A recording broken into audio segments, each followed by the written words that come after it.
El segundo y más importante de los reyes de la dinastía neobabilónica fue Nabucodonosor II, que ascendió al trono a la muerte de su padre, Nabopolassar. Ya se había hecho cargo de los ejércitos cuando tenía entre 12 y 14 años de edad. Evidentemente, el padre vio en él las virtudes que más tarde mostraría, ya que incluso para esa época era una muy corta edad para estar al frente del ejército de un imperio. En el 604 a.C., derrotó al ejército egipcio en Carquimish. Esa derrota tuvo gran eco en toda la región, a juzgar por la reacción del profeta Jeremías, quien reconoció su gran importancia. Nabucodonosor era un comandante astuto y hábil en tácticas de guerra, además de un perfecto diplomático. Se sabe que los egipcios, a diferencia de los babilonios, tenían ejércitos muy numerosos, con soldados reclutados en parte de África y el Mediterráneo, y que en muchas ocasiones contaban con el apoyo de las flotas griegas. Sin embargo, siempre fueron derrotados por Nabucodonosor. Cuando subió al poder, Nabucodonosor rechazó el título de rey poderoso, que podría traducirse en nuestros días como emperador.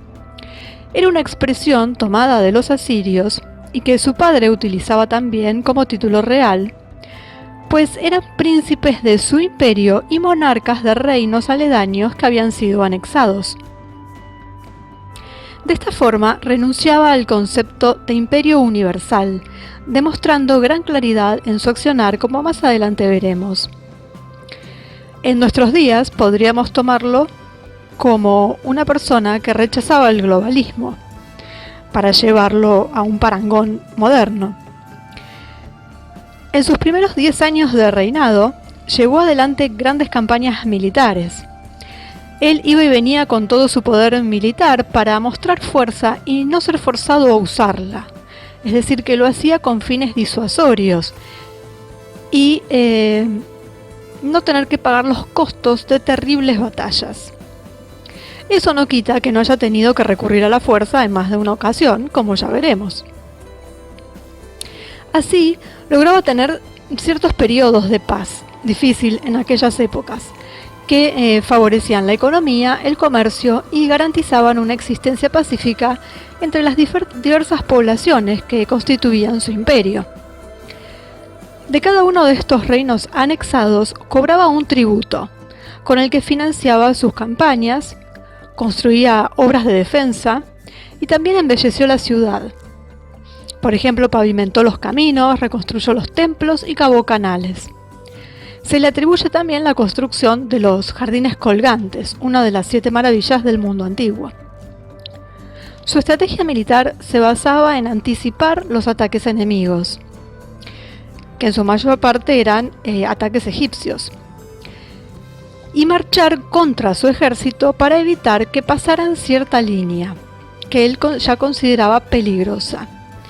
En el 599, Judea, que era uno de estos estados anexados, rompió con el imperio al negarse a pagar el tributo. La respuesta fue despiadada.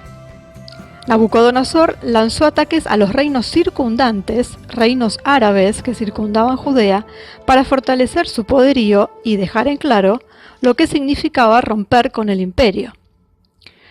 Luego conquistó Jerusalén, tomó prisionero al reciente y joven rey, designó a un gobernante de su elección y recogió un abundante botín para ser transportado a Babilonia. En el 594 a.C., los embajadores de Edom, Moab, Amón, Tiro y Sidón llegaron a Jerusalén, con la intención de crear una coalición contra Babilonia, algo muy atrevido porque sabían que no podían competir con las fuerzas de Nabucodonosor. De hecho, cuando llegó el ejército babilonio, los aliados se fueron cada uno por su lado y Jerusalén fue sitiada en el 588 durante aproximadamente un año. También interceptaron a los egipcios, que eran aliados de Judea. Y acá ponemos un signo de interrogación en nuestras mentes si tenemos en cuenta la huida de los hebreos de Egipto. Bueno, ahora resulta que los egipcios en ese momento eran sus aliados. Y los babilonios reanudaron el asedio, que terminó con la apertura de una brecha en las murallas y con la consiguiente destrucción del templo y la muralla de la ciudad. Para esa misma fecha, hubo intentos egipcios, cuando no, de aliarse a los fenicios para atacar Babilonia, lo que provocó que Nabucodonosor impusiera un bloqueo naval a la ciudad de Tiro, que duró 13 años, momento en que Tiro capituló y volvió a ser parte del imperio. Esta vez no hubo represalias, no hubo saqueos. Aunque en el 567 a.C. hubo una nueva rebelión de Tiro y una campaña contra Egipto, que también era miembro del complot. Esta vez sí hubo saqueos y, según Nabucodonosor, para compensar las pérdidas a las que tuvo que hacer frente a causa de todos estos levantamientos. Nabucodonosor era devoto de Marduk, el dios principal de Babilonia, al que atribuía el mérito de todas sus victorias. Como todos los reyes mesopotámicos, Nabucodonosor también se basó en gran medida en la adivinación para decidir sus acciones.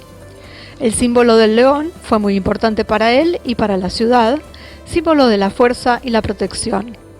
Y se pueden observar en diversas representaciones, entre las que se destacan los bajorrelieves de 120 leones de tamaño natural que se encuentran en los muros de la calle principal de Babilonia, a la que se accede desde la famosa puerta de Ishtar y que está reconstruida en el Museo de Berlín.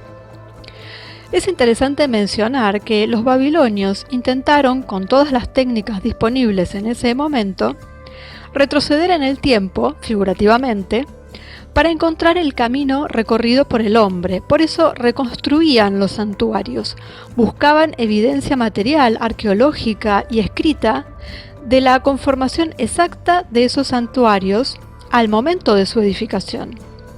Está documentado que lograron encontrar restos y reconstruir edificios de la época de Sargón el Grande, datados en el 2300 a.C., o sea que los tenemos como los primeros arqueólogos. Nabucodonosor, para impedir el descontento dentro de la región mesopotámica que él gobernaba, nunca interfirió en la elección que las distintas ciudades hicieron con respecto a sus divinidades protectoras y les dejó una gran autonomía a cada una de ellas. Se mostró benevolente no solo con su pueblo, sino especialmente con los pueblos extranjeros sometidos a su poder, para asegurarse así la pacificación del imperio y el pago del tributo por parte de los soberanos vasallos, podríamos decir, tributo que simbolizaba además la lealtad al imperio. El único gesto para romper con el imperio era abstenerse de pagar el tributo, como hizo en su momento el rey de Judea, quien no lo pagó por 3 años, desafiando la paciencia de Nabucodonosor, quien finalmente reaccionó, como ya sabemos. Además, mantuvo la estructura administrativa y militar asiria, porque funcionaba muy bien y no veía la necesidad de modificarlo, e impuso en todo el imperio lo que hoy llamaríamos un protectorado, ya que había un rey en casi todos los estados del imperio, provenientes de la dinastía original del lugar, y solo en caso de que se extinguiera esa casa real, Babilonia nombraba a un gobernador. De esta manera evitó alterar la vida diaria y los hábitos de las poblaciones extranjeras, que siguieron usando sus idiomas, sus religiones y sus costumbres.